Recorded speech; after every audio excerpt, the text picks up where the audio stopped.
Vamos lá? Agora a gente vai entrar de fato nas duas leis ponderais que a gente vai trabalhar bastante nos exercícios. E aí depois eu vou fazer 2 exercícios com vocês, tudo bem? Primeira lei ponderal que a gente vai ver é a lei da conservação das massas. Essa lei foi atribuída a Lavoisier. Mas, bom, só pelo nome já dá pra gente entender, imaginar pelo menos do que se trata, né? Porque lei da conservação das massas, o que seria?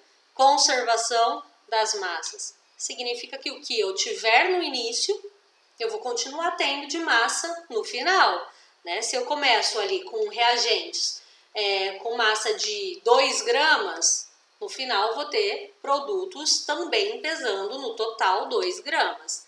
Porém, vale lembrar que essa lei ela só se aplica quando a gente está num sistema fechado. Vocês fizeram ou assistiram o videozinho do experimento quando eles pesaram a pastilha efervescente em água, se eu não me engano era a pastilha em água, no sistema aberto, então que o gás sai do recipiente e aí a massa final era menor, e no sistema fechado, que é quando o gás fica preso no recipiente, aí a massa era conservada. Não tenho certeza se foi esse que vocês assistiram, que eu disponibilizei para vocês, mas caso não tenha sido, eu vou procurar novamente e aí eu disponibilizo para vocês. E esse experimento vocês também conseguiriam fazer em casa, vocês conseguem, caso vocês tenham aí uma balança, tá? Só um minutinho. Desculpa, pessoal. Vocês já devem ter ouvido aquela frase, na natureza nada se perde, nada se cria, tudo se transforma. Apesar de não ter registrado de fato que essa frase foi dita por Lavoisier, ela ilustra bem o que ele quer dizer com isso. Então, representei aqui uma reação química,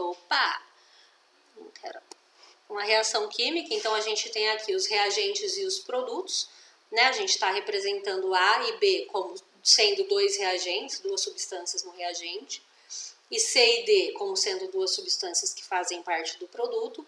A lei de Lavoisier, então, ela diz exatamente isso que eu acabei de falar para vocês. Ó. Se eu estiver trabalhando com, vamos supor, 200 gramas de água, água sendo um dos nossos reagentes, e 10 gramas de sal, sal sendo o outro reagente nosso, sal de cozinha, cloreto de sódio, eu vou estar trabalhando com 200 mais 10 gramas de alguma coisa. Nossa, a corzinha tá ruim, né? Vamos dar para preto aqui mesmo, vai. Então, eu vou estar trabalhando com 200 mais 10 gramas de reagente, que vai totalizar 210 gramas de reagente. Se eu tenho 210 gramas de reagente, não importa como esses 210 vão estar distribuídos aqui no meu produto. O que importa é que no produto nós também teremos um total de 210 gramas. Nada vai ser perdido, tá? As moléculas vão se quebrar, os átomos vão se reorganizar, porém, nada vai sair aqui do nosso sistema. Lembrando que isso funciona apenas para sistemas fechados, quando há liberação de gás, porque gás também tem massa, tudo bem? Tanto que se você pegar uma bexiga e você pode fazer o experimento também, caso você tenha na sua casa uma balança, só para ver se existe massa num gás, tá? Você pesa a bexiga vazia, vê lá, anota quanto ela tá marcando, quanto aparece lá o peso dela, né?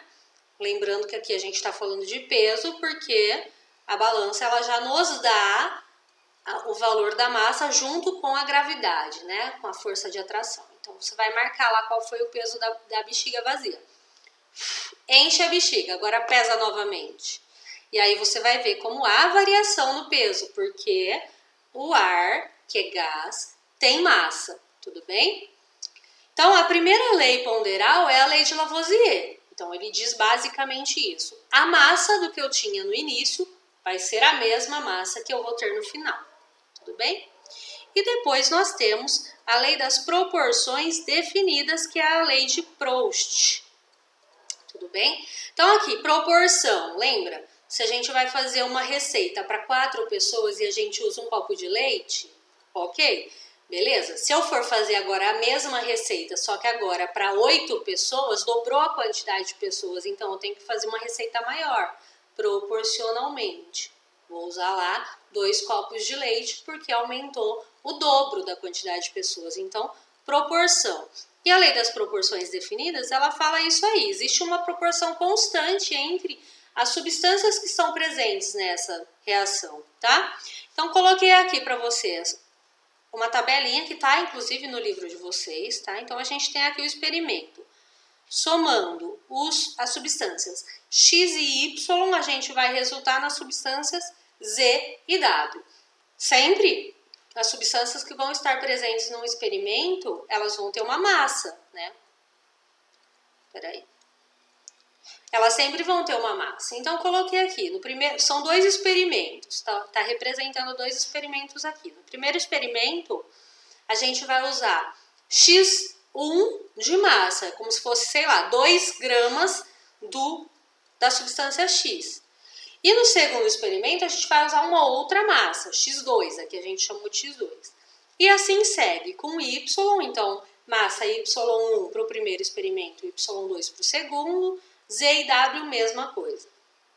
Quando a gente fala que as proporções elas são definidas e que as proporções elas são iguais, elas vão seguir a mesma proporção, se eu pegar a massa da primeira substância ali, X1, a massa da primeira substância X, no primeiro experimento, X1, e dividir pela massa no segundo experimento, eu vou ter um certo resultado que vai ser o mesmo quando eu pegar as massas do elemento Y, então Y1 e dividir pelo Y2 as massas, eu vou ter o mesmo valor de se eu pegar o Z1 e dividir pelo Z2, e se eu pegar o W1 e dividir pelo W2. Então, essas proporções aqui, ó, elas são sempre iguais. Então, se na primeira, vamos supor aqui, na primeira reação eu usei 2 gramas de X e na segunda eu usei 4 gramas de X, eu não usei o dobro aqui? Significa que em todas elas eu vou ter na segunda o dobro da quantidade da determinada substância. Então, aqui, Y1 também vai ser o dobro de Y2, Z1 também vai ser o dobro de Z2 e W1 também vai ser o dobro de W2. O dobro não, né? A metade. Estou invertendo aí a situação, né? O de baixo é o dobro do de cima, porque foi o que eu falei aqui para o X, né? No X eu considerei X1 como sendo 2 e X2 como sendo 4. Então, no segundo experimento eu usei o dobro dos reagentes. Isso serve para a gente conseguir prever as quantidades de reagentes, de produtos que serão formados numa determinada substância, num determinado experimento. Tudo bem? Eu vou fazer 2 exercicinhos com vocês, em outro vídeo, claro, porque senão vai ficar muito extenso, para ver se vocês conseguem compreender um pouquinho melhor isso que eu estou falando, tá?